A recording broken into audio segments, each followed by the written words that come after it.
Let's talk about how you make an offer on MLS in Florida. It's likely that most properties are going to be offered to you on an as is contract. It's likely that your realtor didn't even discuss which contract to use. They'll just get an order from you to put an offer together, and they're likely going to do it on what's known as the Florida as is contract. Now, this one is 13 pages long, and the most recent edition was revised on February of 2026. It's 13 pages long. So what I'm going to do is I'm going to go through the as is contract and show you what the choices are when a realtor is submitting an offer on your behalf. Now the question is, do you really need to know this, or are we going too deep? And the answer is, you really need to know it. So let's talk about the as is contract. We put the buyer and the seller's name in there. Not who's going to live there, but who's the buyer name. If you're making the offer, it's obviously you're the buyer. We put in property identification, address, county, tax ID, legal description, personal property, and excluded items. If it's a vacant house, there's nothing there, you're getting everything, it's not a big deal. But if the house has got personal property that's going to be included, and what's going to be excluded, it should be noted, and it has other considerations. You don't want to put value on the personal property. If it's included in the purchase price, you don't have to pay sales tax. If it's not, then you put down a valuation for the personal property. Then you start getting into a situation where sales tax might and very likely will be required to be paid on that part of the purchase.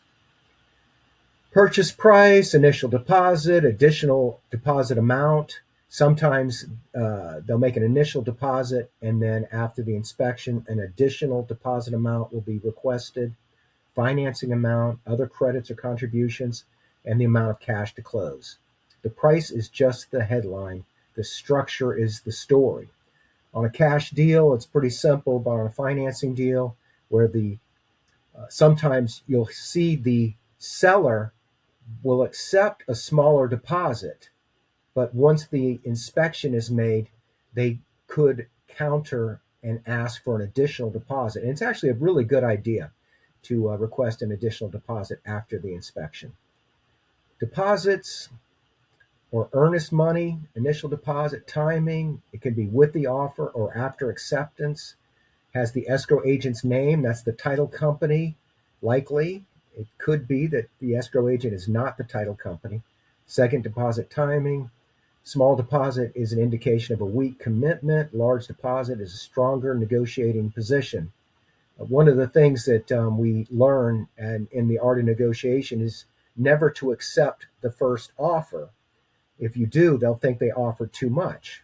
But if you do want to accept that first offer, you can counter by asking for an additional deposit as a way of confirming the buyer's seriousness to follow through. Acceptance deadline. This is, if you got the buyer and the seller and they're both in agreement and they want to do it and they pass the offer acceptance deadline and then everyone still signs it, it's no big deal. But if you make an offer and you put on there an expiration for the offer and you don't want to go forward and they don't respond, then you're out. You don't have to worry. No deadline, no urgency, no deal, as this says. Effective date, that's the date that the last person signs. If we sign today and they sign tomorrow, then the effective date is tomorrow. And that starts the clock. We have the inspection contingency clock, which if left blank, it's 15 days. A lot of times the seller will counter with a quicker inspection period, 7 or 10 days. The financing clock is a 30-day period if left blank. And that's a big deal because if you don't confirm the financing or extend the financing contingency, then you could effectively be turned into a cash buyer and lose your financing contingency. And maybe I should spend more time on that, but in the interest of getting this video done, I'm not going to spend much more time on it or no more time. Closing timeline, obviously you're going to have a closing date. If you fail to make the closing date, there are implications, and you could lose your deposit, or the seller could theoretically sue you for failure to perform on your contract. And remember, contracts are binding in that you could be sued by someone who wants to enforce it. And we don't want to talk too much about that because we don't want to go into lawyer stuff. Closing date, where fantasy meets reality, targeted closing date. Closing date is a negotiated strategy, not just timing. So you can negotiate the closing date. Occupancy, vacant at closing or leased post closing occupancy. This is a real headache waiting to happen because if you're buying a house, generally you're going to be buying a homeowner's policy, and putting a tenant in there post closing can have its own nightmares. Assignability, can the buyer assign the contract? Yes, and be released. Yes, and not be released. And no, generally, we do not make contracts assignable. This determines whether wholesaling is even possible. If you get an assignable contract, it's a red flag that the buyer may not be the buyer. They may be looking to flip the contract. Financing terms, loan type, loan amount, interest rate cap, loan term, loan approval period, application deadline. The contract doesn't care if you want the house. It only cares if you can perform on time. This is a big deal. A lot of buyers can't get financing but still go under contract and attempt to get financing. Various types of loans are more risky, and we probably don't want to get into that. What we're really doing right now is focusing on all the blanks on the as-is contract. Cash versus financing, closing costs, who pays what, negotiated, not standard. So in Florida, generally speaking, we have what's called standard closing fees. In other markets, those fees may be different. In Florida, the seller pays the title policy. In northern states, a lot of times the buyer pays. So what you're going to want to do is you're going to talk about your offer. You can make an offer inviting the seller to pay all the fees, or the buyer may pay some of the fees. Generally speaking, whoever picks the title company pays. So if you're a buyer, and I see this a lot where buyers want to pick their own title company, and I ponder sometimes what their motivation is, but ideally or generally speaking, we can assume that they may not trust the seller's title company, and they're willing to pay the fees so that they can be sure that the title is good. They may pay loan costs, inspections, generally speaking, on the mortgage. Unless the seller is requested to pay closing fees, then the buyer will have to pay all of the fees associated with the mortgage. And this is a big deal. A lot of lenders or mortgage brokers fail to coach their customers, their borrowers, to ask for closing fees. And I've had deals fall apart where we do a contract only to find out that the buyer wasn't coached to tell the realtor that they needed to request closing fees from the seller. There is no normal. Everything is negotiable. All right, title agent and closing agent. Who chooses the closing agent generally says who's paying the closing agent's fees. Now, having said that, if you're selling and you pick the title company, the buyer will still be charged a buyer's closing fee. And there it is. Whoever picks the title company often controls the process. The survey is optional. You want to get the survey in the transaction so that the title insurance will cover the survey. If you get the survey after closing and there's an issue with the survey, then it's not good.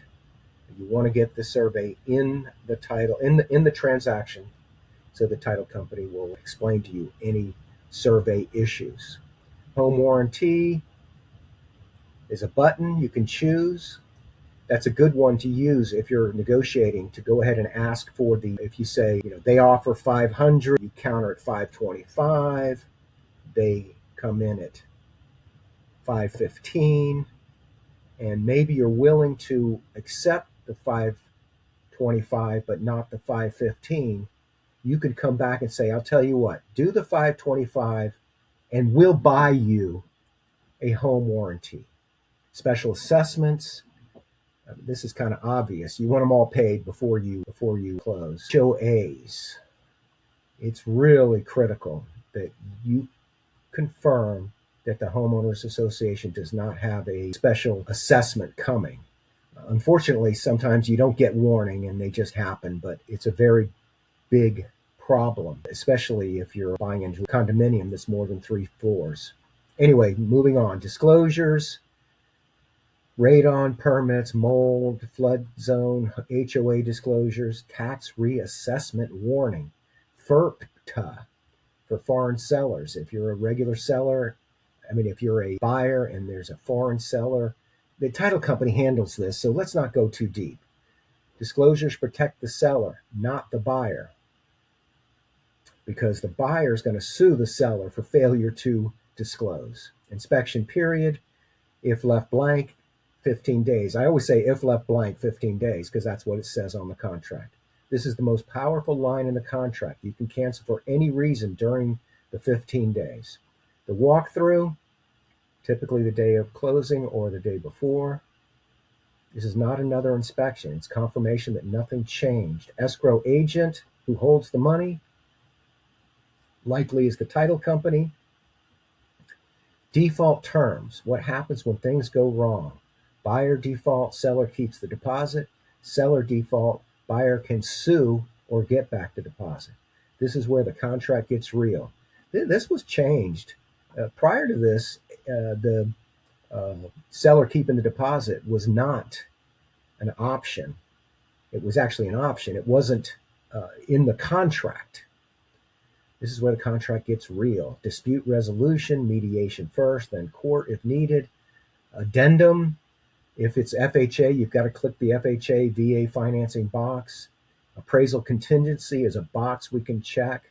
A sale of a buyer's home is a contingent on the sale of the buyer's home. A lot of people don't like these, but I do. Watch my videos on why I love contingent offers. Lease back, condo HOA riders. There's a whole section on addendum. Let's go ahead and look at that. Now, likely what's going to happen is you're getting the realtor sent you a contract and you don't know what you're looking at, but here's all the possible addendum that could be checked on a contract. A lot of times they should have been checked and they weren't, but somebody, the title company, the realtor's assistant, realized, oh, this house is 1977. We forgot to do a lead-based paint disclosure. It's not a deal killer, but you really want to have a file between the buyer and the seller that's complete. And there you go. Additional terms, free form for custom terms. This is where experienced agents win deals. Seller's credit, repair agreements, unique timeliness, occupancy tweets. One of the big things that has come up recently for me that I was not doing is the repair agreement, where we agree that repairs may have to be made to pass inspections, but that the seller is not going to be paying for them. The buyer either has to pay them or they can increase the purchase price to cover them. Signatures. And now ChatGPT is asking me if I want to turn this into something else, and I don't. What I do want to do is to thank you for watching my video. I would love to find myself. There I am. I did it. Thanks for watching my videos. I make these videos as events occur in the marketplace when I realize that sometimes an experience by one party in the transaction makes me realize that if maybe we should talk about that on a video, and that's what I do. Anyway, thank you for watching. Have a great day.